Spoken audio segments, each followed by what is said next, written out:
Hello everyone. Again सेंजन English literature में आप सबका स्वागत है। भाई आज का जो टॉपिक है बड़ा सीरियस है। सीरियस इसलिए क्योंकि आप मेरे पीछे फोटो देख रहे होंगे पर एलएजी लिखा हुआ है जिसका मतलब है शोक गीत। तो सर ऐसा क्यों? वो इसलिए क्योंकि since human being become social, जब से इंसान सोशल बना है, सामाजिक बना है। सामाजिक का मतलब है कि साथ रहने लगा, दूसरे समुदाय के साथ रहने लगा, तो उसका लालच बढ़ने लगा। लालच बढ़ने लगा तो किस चीज को लेकर लालच बढ़ने लगा? तो वीडियो को एंड तक जरूर देखना। लालच, जर, जोरू, जमीन, इसको लेकर के लालच बढ़ा। अब जब इसको लेकर के लालच बढ़ा तो जाहिर है वो दूसरों की थाली में जब ज्यादा घी नजर आया उसको, तो उस घी को पाने की उसने कोशिश। और इसके लिए जिसके पास घी था उसको अपना घी बचाना था। अब घी बचाने के लिए ये अपना घी बचा रहा है और दूसरे को घी चाहिए, तो जाहिर है दोनों में पहले तो डिस्प्यूट होगा और डिस्कशन होगा। उसके बाद और डिस्कशन के बाद में भी एग्रेसिव हो जाए और एग्रेसिव के बाद फिर अटैकिंग हो जाए और अटैकिंग होने पर दोनों में से एक इंसान को सरेंडर करना पड़ेगा। या तो सरेंडर करना पड़े या फिर अपनी जान गंवानी पड़े। तो जब कोई अपनी जान गंवाता है तो जाहिर है उसके जो परिवार वाले हैं वो तो शोक मनाते हैं। अब शोक मनाएंगे तो क्या करेंगे? या तो रोएंगे। रोएंगे तो कई बार क्या होता है कि उनका जो रोना है वो एक रिदम में शुरू हो जाता है। वो अपने उस डिकीज्ड पर्सन को उसके बारे में कुछ ना कुछ बोलने लगते हैं, उसकी याद सताती है। तो उसकी याद सताना, उसके ऊपर कोई कहें तो कुछ वर्ड्स बोलना और धीरे धीरे वो वर्ड्स या राइमिंग स्कीम में आ जाना,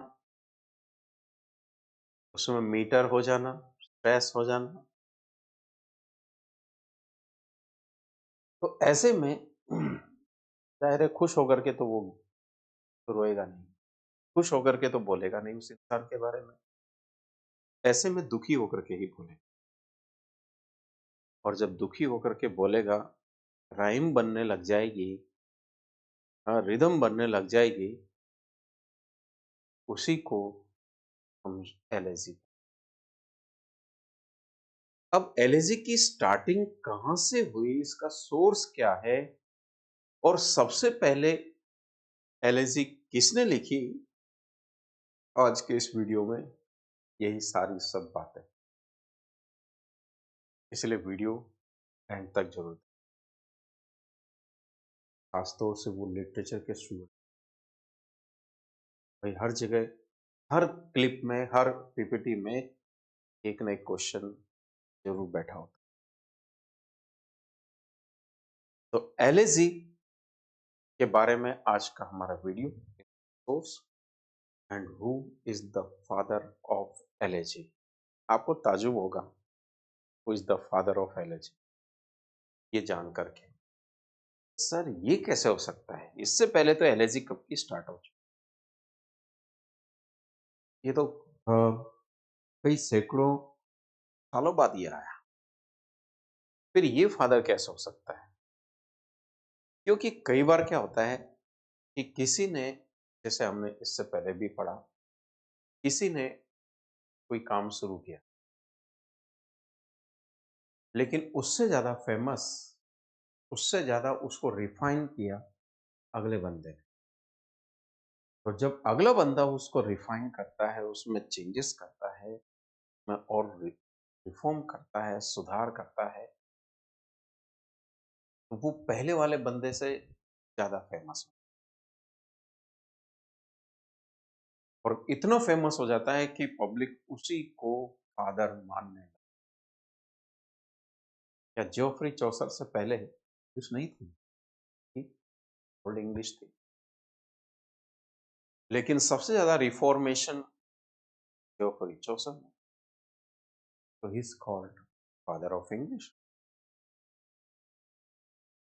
और वहीं से मॉडर्न इंग्लिश भी स्टार्ट हुई, आज भी। तो एलएसजी के बारे में एंड तक जरूर देखिए, सब्सक्राइब जरूर कीजिए, कमेंट जरूर कीजिए, शेयर जरूर।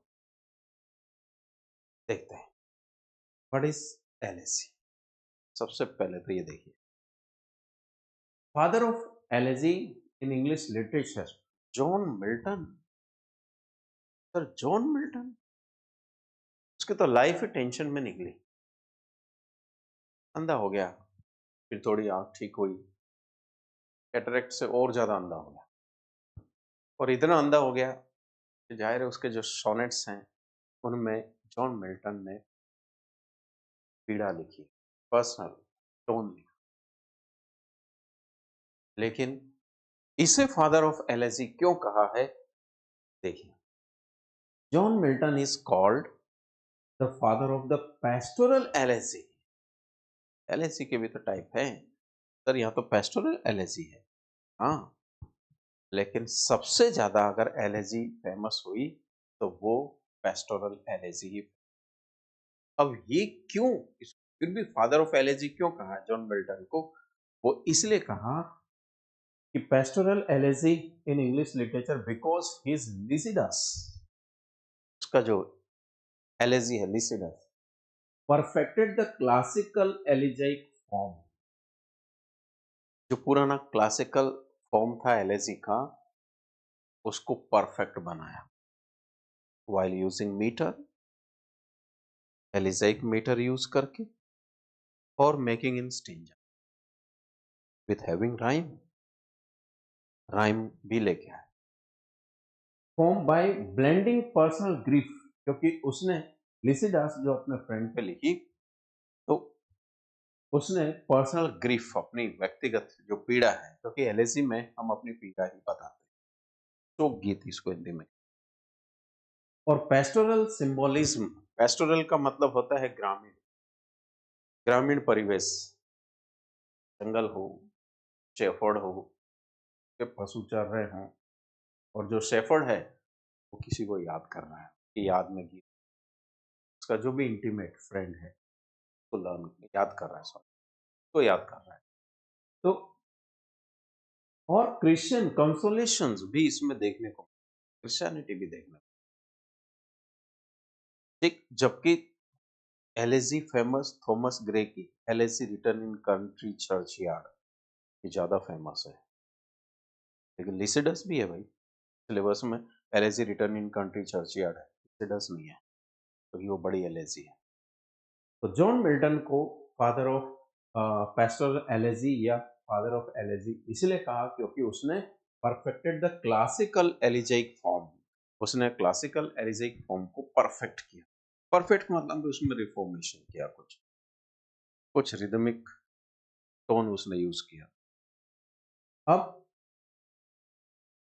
मीनिंग और इसका ओरिजिन क्या है? The word elegy comes from the Greek word elegeia, meaning जिसका मतलब लेमेंट, शोक, या मोurnful सॉन्ग, या दुख से भरा हुआ गीत को कहें। इन ग्रीक लिटरेचर में elegy was not necessarily sad. Greek literature में देखिए, पहले तो युद्ध होते थे, तो युद्ध में जब जाते थे तो उन जो भी जाते थे, जो भी सोल्जर्स थे, आर्मी थी, वो जाते थे तो ये गारंटी नहीं थी कि वो लौट के आए। और युद्ध तो कब से चला रहा है, ट्रोजन से पहले से युद्ध चला रहा है, बट ये रिकॉर्ड ट्रोजन वॉर है, तो वहां भी कई लोग मर शहीद होते हैं। उनके घर वाले तो याद करते होंगे, तो उनकी याद में जो गीत गाए जाते हैं वो एलिजी शोक गीत, उनकी डेथ पर गीत गाए जाए वो एलिजी। तो इसीलिए एलिजी ये मौन ही है, ये दुखी है, मोurnful सॉन्ग है, दुख से भरा हुआ गीत है। ग्रीक लिटरेचर में elegy was not necessarily sad. अब देखो यहाँ एक वेरिएशन है। ग्रीक लिटरेचर में एलिजी को ये जरूरी नहीं माना गया कि उसमें दुख से भरी हुई बातें हों, बल्कि उसमें क्या था, आगे लिखा हुआ है, it refer to poetry written in elegiac metre. Elegiac metre में लिखी जाती है, ए बी बी से राइमिंग लेते हुए, बाद में ए बी ये राइम बनी। एलिजाइक कपलेट्स के साथ, दोहे के साथ, मैंने कहा ना ए बी बी ऐसे वो पोएम होती थी पहले ग्रीक के टाइम। बाद में स्पेशली इन इंग्लिश लिटरेचर में जो मीनिंग था वो नैरोड द पोएट्री, इसका जो मीनिंग है वो थोड़ा सा नैरो हो गया। पोएट्री एक्सप्रेसिंग ग्रीफ, क्योंकि धीरे धीरे इसमें केवल ग्रीफ जो शोक है वही शो होने लगा, लॉस जो भी नुकसान है वो, मेडिटेशन ऑन डेथ किसी की मौत पर चिंतन करना, ध्यान करना, और मेलनकली रिफ्लेक्शन और उदासीनता से भरे हुए विचार जब कोई गाता है तो वो एलिजी के। अब जैसे ये देखिए मेरे पीछे एक पिक्चर है, अब ये इसकी याद में बैठी हुई है गीत गाए, तो वो हमेशा दुख से भरा हुआ ही हो, इसलिए उसको एलिजी कहा। और क्लासिकल ग्रीक और रोमन एलिजी की बात करें तो is the foundation of elegy. Elegy की नींव रखी इसमें क्लासिकल ग्रीक और रोमन एलिजी। अब कैसे? ग्रीक जो एलिजी थी, जिसको अर्ली जो एलिजिस्ट लोग थे, जिसमें हम कैलिनस, टाटियस और मीमनेर्मस ये पोइट थे उस समय, एलिजिस्ट थे जो शोक गीत लिखा करते थे। तो इनकी जो थीम होती थी वो क्या होती थी? वार, पेट्रोटिज्म, देशभक्ति, लव, मॉरल रिफ्लेक्शन, ये होते थे। और जो रोमन एलिजी होती थी बिकेम मेनली लव एलिजी होती थी ज्यादातर, तो प्रेम से विरह गीत वो होते थे। और इसके जो मेजर पॉइंट्स थे, प्रोपिटियस, टिबुलस और ओविड, ये पॉइंट। और नोट यहां ये है कि form mattered more than theme in classical elegy, मतलब उसका जो मैटर होता था वो ज्यादा ध्यान देने वाला होता था किसके बजाय, थीम के बजाय, क्लासिकल थीम।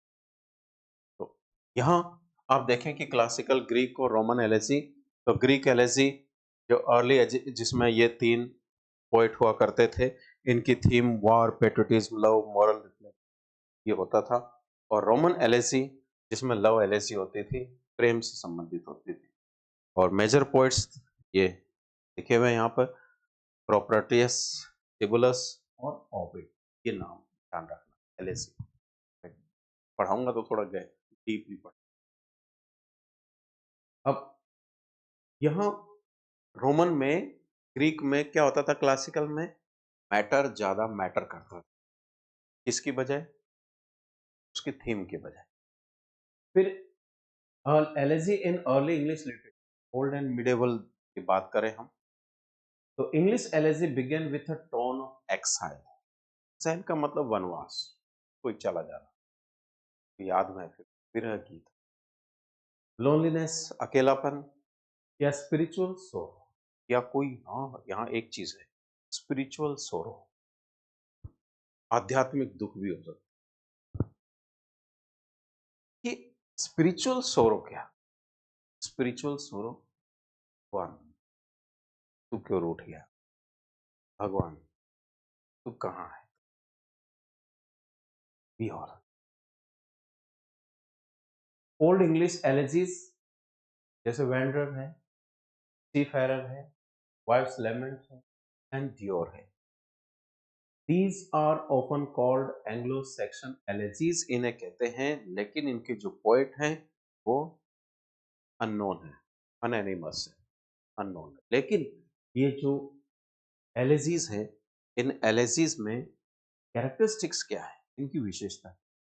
भाई लोनलीनेस एंड एक्साइल, अकेलापन, निर्वासन या एक्साइल, वनवास, लॉस ऑफ लॉर्ड, या तो अपने स्वामी को खो देना, हो सकता है उसकी डेथ हो, एंड होमलैंड, अपना घर भी खो देना, घर की याद आना, रिलीजियस कंसोलेशन, धार्मिक कुछ सांत्वना अपने आप को देना, रिफ्लेक्शन ऑन फेट, या फिर अपने भाग्य के बारे में चिंता, हे नसीब, तूने मेरे साथ ऐसा क्या किया, हे भगवान, मेरा ही नसीब है।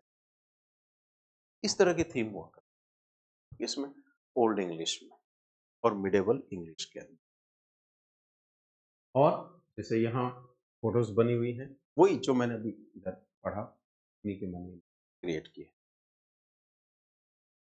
और रेनेसां एलेजी 16th और 17th century, elegy became more personal and artistic, elegy और व्यक्तिगत होती गई और कलात्मक होती गई। देखो कैसे चेंज होता जा रहा है। मेजर जो पोएट्स हैं, एडमंड स्पेंसर, जिसने एस्ट्रोफेल लिखा, किसकी याद में?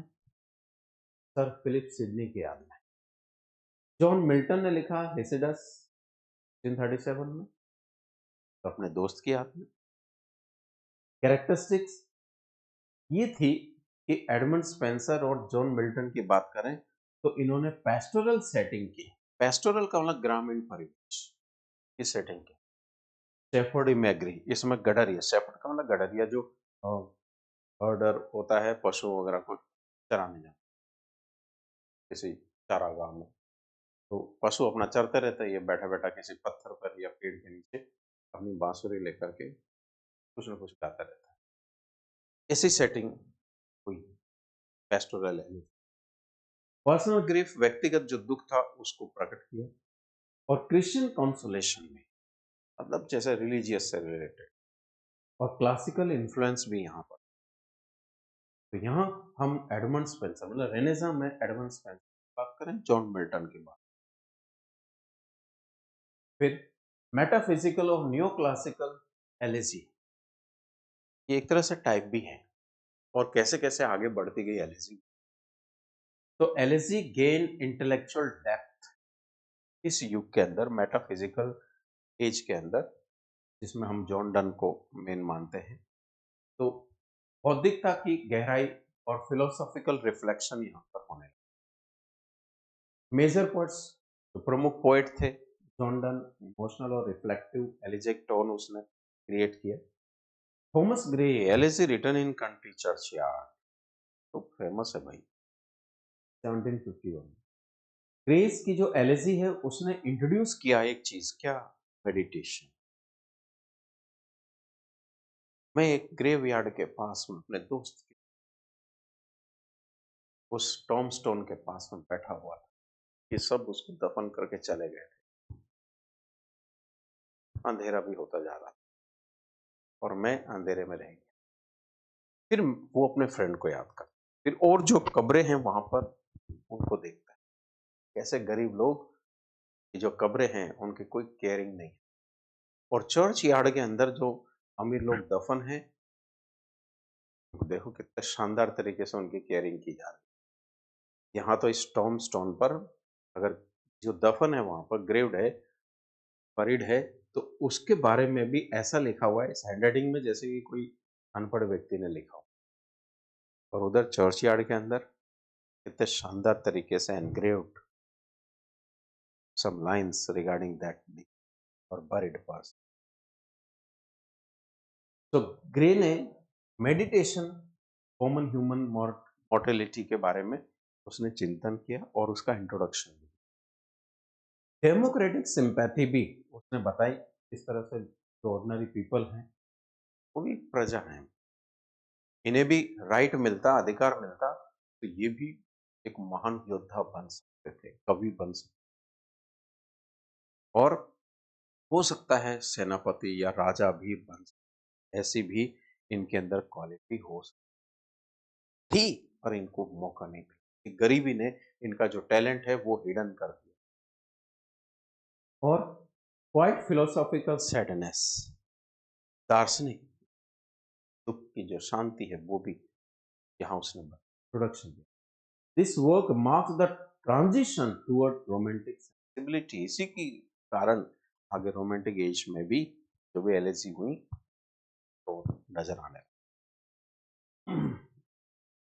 रोमांटिक एलएसी गोल्डन फेज कहलाया।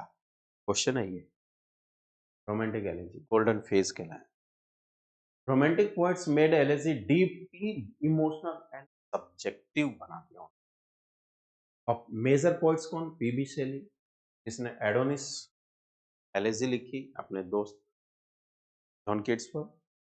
वर्ड्सवर्थ ने लूसी पोएम्स के नाम से लिखी एलएसी कौन? लूसी ग्रे जैसे बंदे पर। कॉलरिज ने भी रिफ्लेक्टिव एलिजिक पैसेजेस, हालांकि उसने किसी की बात लिखी नहीं है लेकिन वो टोन ऐसा। कैरेक्टरिस्टिक इस समय रोमांटिक एज में जो एलिजीज हुआ करते थे, पर्सनल ग्रीफ होता था, नेचर एज हीलर, नेचर को एज ठीक करने वाला, इलाज करने वाला माना जाता था। स्पिरिचुअल इमोर्टलिटी होती थी, आध्यात्मिकता, अमरता और भावनात्मक गहराई, इंटेंसिटी होती थी। तो ये हर एक एज में एलएसी में कुछ रिफॉर्म, कुछ सुधार होता गया। ये चीजें आपको नोट करने, लास्ट में ये पोइट्री सेक्शन कंप्लीट हो जाएगा तो भाई क्वेश्चंस। विक्टोरियन एलएसी जो कहे कि पीक डेवलपमेंट पे था, एलएसी सर्वोपरि थी। LAC reached it's greatest emotional and philosophical depth, काफी हाइटन हो गई एलएसी। टेनिसन इन मेमोरियम लिखी उसने, मैथ्यू अर्नोल्ड थायरसिस पे लिखी उसने। कैरेक्टरिस्टिक फेथ वर्सेस डाउट, मतलब यहाँ एलएसी में कंट्रोवर्सी नजर आ रही है। आस्था है तो संदेह है, साइंस है तो धर्म है, ऐसे कॉन्फ्लिक्ट। और साइकोलॉजिकल मॉर्निंग भी है, लॉन्ग सस्टेन्ड एलएसी भी, मतलब लंबी लंबी एलएसी इस समय लिखी। तो विक्टोरियन एज में, अब देखिए यहाँ मेरे पीछे पिक्चर है, आप देखिए साइंस भी है तो यहाँ पर साइकोलॉजी भी है। तो मैथ्यू अर्नोल्ड और टेनिसन ये ज्यादा फेमस विक्टोरियन एज के एलिजेस थे। मॉडर्न एलएसी 20th सेंचुरी में मॉडर्न एलएसी फ्रेगमेंटेड, टुकड़ों में बढ़ गए, थीम ही चेंज हो गई, जैसा समय आएगा वैसे चेंज होगी। आयरनिक होने लगे, कटाक्ष होने लगे और सोशली अवेयर, जागरूकता बताने लगे। जैसे डब्ल्यू.एच. ऑर्डर ने in memory of W B. East के बारे में एलएसी लिखी, फेमस है ये भी। टी.एस. इलियट ने elegiac elements in the Waste Land, T S. Eliot का वेस्टलैंड, मैंने कहा यही वो पोएम है या कहें एपिक है, एलएसी है जिसका end Om shanti shanti, and the question है ये। इसकी विशेषता ये, मॉडर्न एलएसी में पब्लिक एंड पॉलिटिकल मॉर्निंग ये थीम आने लगा, एग्जिस्टेंशियल रिफ्लेक्शन होने लगा, चिंतन होने लगा, एक्सपेरिमेंटल फॉर्म होने लगा और लेस कंसोलेशन में सांत्वना थोड़ी सी कम होने लगी। मॉडर्न एज है ना, सांत्वना सिंपैथी कम होती। तो ये देखें मेरे पीछे पिक्चर। तो modern elegy became fragmented, ironic और सोशल अवेयरनेस ये हो। तो टी.एस. इलियट ने वेस्टलैंड, डब्ल्यू.एच. ऑर्डर ने इन मेमोरी ऑफ डब्ल्यू.बी. ईस्ट और Dylan Thomas do not go gentle into that good night. याद आ रही कुछ फिगर ऑफ स्पीच, देखना इससे पहले वाला वीडियो में एमसीक्यूज जो मैंने बताए थे। तो ये थीम आने लगी मॉडर्न एलएसी। अब अगर हम टाइप्स देखें इनकी, तो देखिए पेस्टोरल एलएसी है, ग्रामीण परिवेश से संबंधित। दूसरा है पर्सनल एलएसी, व्यक्तिगत शोक। पर्सनल एलएसी सेम ही है, इसमें मॉर्निंग है और इंडिविजुअल है, सेम ही है वो। मेडिटेटिव एलएसी थी, मेडिटेटिव चिंतन। और पब्लिक एलएसी है, और फिफ्थ नंबर पे एंटी एलर्जिक, जिसमें एब्सेंस ऑफ कॉन्सोलेशन। तो 5 टाइप की एलर्जी होती है। तो फ्रेंड्स, ये था आज का हमारा वीडियो रिगार्डिंग एलर्जी। तो आपको क्या ध्यान रखना है? आपको बस ये ध्यान रखना है कि एलर्जी क्या है, इसका सोर्स क्या है, और फादर ऑफ एलर्जी किसको कहा गया, और आपको ये ध्यान रखना कितने टाइप की एलर्जी है, किस युग में कौन से फेमस पोएट हुए जिन्होंने एलर्जी लिखी, के नाम क्या, ये ध्यान रखना। मिलते हैं नेक्स्ट वीडियो में। बने रहिए, देखते रहिए और सब्सक्राइब करते रहिए, और चैनल को थोड़ा सा बूस्ट अप करते रहिए। जय हिंद, जय भारत।